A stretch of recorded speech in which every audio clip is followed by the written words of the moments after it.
Un abrazo a todos, a todas. Un gusto estar aquí, un gusto además y un tremendo honor ser parte del equipo como persona y como organización que hemos promovido el lanzamiento de esta propuesta para un pacto social, ecológico, económico e intercultural para América Latina. Eh, Luego de la presentación brillante, Maristela, que coloca lo que plantea el pacto, quisiera resaltar algunos elementos que nos parece fundamental desde el equipo, desde la gente, desde las organizaciones que hemos ido promoviendo esta propuesta. Primero, hay que reconocer que el pacto aparece en un escenario, se inscribe en un escenario complejo de incertidumbre.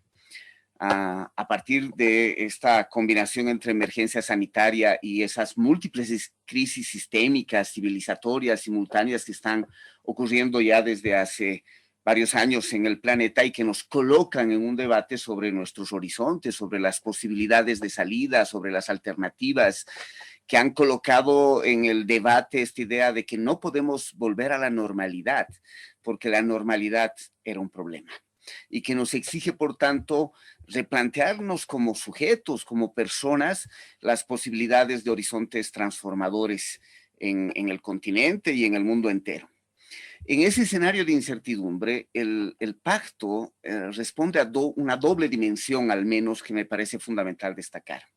Una primera dimensión tiene que ver con una agenda de resistencias y de luchas. Hay un escenario, en este escenario de incertidumbre hay una arremetida de las formas del capitalismo que, además de sus formas clásicas y aquellas que ha densificado en los últimos años a partir de la penetración en los territorios, esta desposesión sobre los territorios, la generación de una lógica del miedo en la convivencia, en el descreimiento del otro y de la otra como un mecanismo también que acelera los procesos de consumo, o esta creciente importancia en los procesos de mafiarización en los sistemas económicos y en la reproducción del capital. Aparecen en este escenario otras formas del capital que ya venían configurándose antes, pero que son fundamentales y que genera a partir del pacto y de las propuestas una posible agenda de resistencias y de luchas, como lo que significa esta mayor precarización del trabajo, esta situación que afecta duramente a sectores que no tienen formas de trabajo estables y mediadas por el salario y que hacen parte de gran parte de nuestras economías populares, esta lógica del teletrabajo, la incorporación de tecnologías de tercera y cuarta revolución industrial que están modificando no solo las formas del trabajo, sino la configuración de las subjetividades, las formas en que establecemos vínculos, la forma en que configuramos y constituimos como personas y como sujetos, este proceso de, entre comillas, uberización del planeta que traslada los riesgos y la precarización hacia las personas, ¿no? Liberalizando las responsabilidades del trabajo a mega empresas que se están enriqueciendo en este escenario, o este proceso de radicalización de los extractivismos, mucho más en este escenario de ultrautilización de las nuevas tecnologías, que se extiende hacia metales y tierras raras, por ejemplo, y que está combinada por un ascenso y una ampliación del uso de la violencia, la represión y la fuerza en varios de estos territorios, y que inclusive este ejercicio de la violencia y de la fuerza viene legitimada por poblaciones que se han llenado de miedos y han reproducido lógicas racistas, coloniales, patriarcales y clasistas al interior de nuestros países. Pero también el pacto coloca otro horizonte orientador fundamental, ya no solo una agenda de resistencia, sino unos horizontes orientadores de reexistencias, de unas maneras en que rehabitamos este mundo y que colocan en disputa las narrativas, los sentidos, pero fundamentalmente las prácticas, las vivencias de la gente como posibilidades para salir de estos escenarios complejos de crisis. Estamos hablando de otros modos de vida, múltiples, diversos, que cruzan, por ejemplo, las vidas cotidianas y las singularidades, que no son, y lo hemos aprendido mucho más en este escenario de cuarentenas, de confinamientos, de que esas vidas cotidianas no son individuales, son profundamente relacionales, vinculares para reproducirse, y recolocan ese escenario como un escenario rico de experiencias vitales que son portadores de otros modos de vida, en situaciones asimétricas,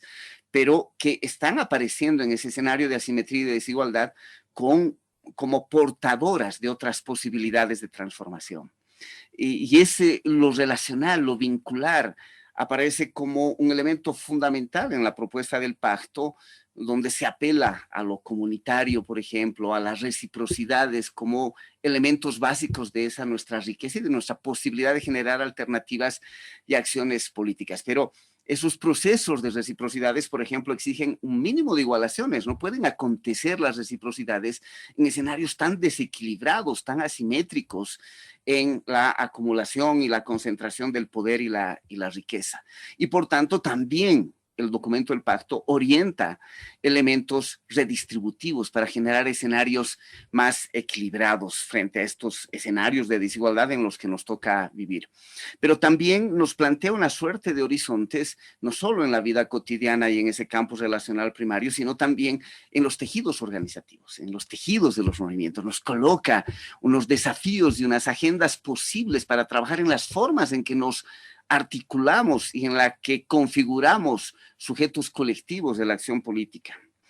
Y, por supuesto, coloca elementos para debatir la institucionalidad que organiza la gestión de lo común.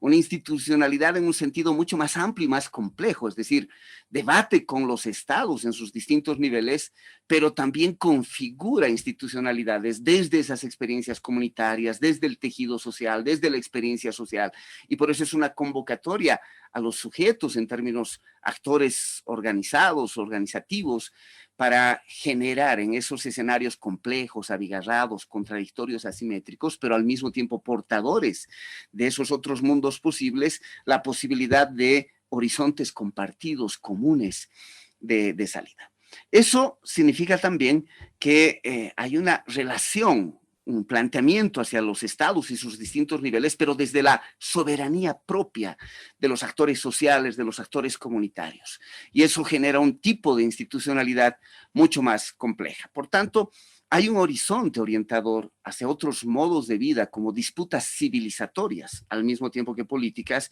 en el planteamiento que ha surgido en lo que hemos llamado este pacto.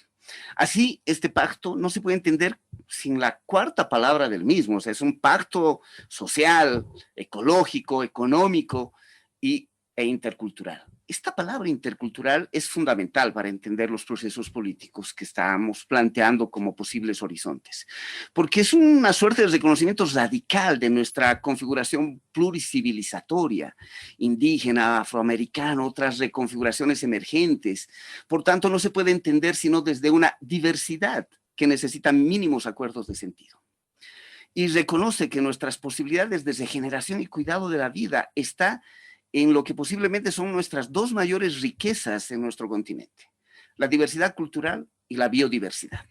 La combinación de esas dos fuentes de riqueza colocan el potencial de que nuestro pacto puede colocar elementos transformadores radicales y profundos. Por eso estas dos riquezas que son complementarias solo se pueden activar si hay sujetos en la acción política. Por ello el pacto convoca, como decía también María Estela al cerrar lo que nos planteaba al presentar el pacto, a movimientos sociales, a organizaciones territoriales, a grupos gremiales, a trabajos barriales, a espacios culturales, a comunidades, a redes, pero también a agentes de gobiernos, de espacios locales en sus distintas escalas, servidores, servidoras públicas, gente que se compromete con las posibilidades de transformación y la generación de una posibilidad de modificar seriamente las relaciones de fuerza para generar un pacto que sea viable en la práctica y no solo un enunciado de principios. Por tanto, las propuestas y los acuerdos que propugna este pacto no solo son una suerte de transacciones con los poderes dominantes, un proceso de negociación, es una suerte de generación de una suerte de campo de acuerdos desde lo que podríamos denominar genéricamente el campo popular, generación de un campo de acuerdos y de sentido que nos permita configurar sujetos de acción y de transformación. Por eso es un pacto para la acción, no es un pacto para el debate únicamente. Y por tanto, en esos horizontes, ese pacto planteado así como un pacto que debate el tema civilizatorio también, exige una apertura muy profunda a la diversidad y al encuentro con otras propuestas, con otras experiencias, con otros debates que emergen de diversos sujetos en el continente y en el mundo que nos enriquecen. Por tanto, el pacto, si bien plantea cosas que son bastante integrales, hay que saber que siempre será una propuesta incompleta, que necesita dialogar, conversar, acordar, debatir, articular con otros sujetos, con otras experiencias, con otras articulaciones, porque se trata de acumular posibilidades reales de transformación. Entonces, el pacto finalmente lo que provoca es una suerte de reconstitución de un vínculo, además, de las continuidades y tránsitos, así como las complementariedades entre lo que denominamos contextos urbanos y rurales. Esa es una cosa que a mí personalmente me provoca un montón, porque vengo desde ese tipo de organizaciones que a veces parecemos pequeñas, pero desde esa capacidad de actuación en lo micro podemos actuar sobre elementos integrales y de la totalidad de la vida, y que desde ahí podemos articularnos multiescalarmente en una acción que tiene horizontes compartidos y que restituye el territorio como esta capacidad dialogante, como esta capacidad complementaria de tránsitos y de flujos que disuelven las lógicas clásicas de los contextos urbanos y rurales y reconstituye una alianza significativa y poderosa. Y por eso quiero cerrar con esto. El pacto es una hermosa invitación desde las experiencias que tenemos hoy en el cuidado de la salud, la alimentación, los cuerpos, la educación, que ha entrado en un escenario de profunda crisis, las economías que estamos viviendo en este escenario de crisis, y cómo desde esas experiencias somos capaces de conectar un debate más amplio, más integral, pero cómo también nuestras prácticas y nuestra acción política, al conectarse multiescalarmente, tienen esta tremenda potencia para articular resistencias y reexistencias que nos permiten rehabitar un mundo que permita la regeneración y el cuidado de la vida para todos y para todas. Y cuando digo todos y todas, no digo solamente los seres humanos. Y ese es un campo de aprendizaje fundamental. Restituye nuestra riqueza de diversidad cultural humana con nuestra biodiversidad, el reencuentro con la naturaleza de la cual no somos un agente externo, pero también nuestras ancestralidades, nuestras dimensiones de lo sagrado. Gracias, un jalaya grande para los pueblos de nuestra Via Yala.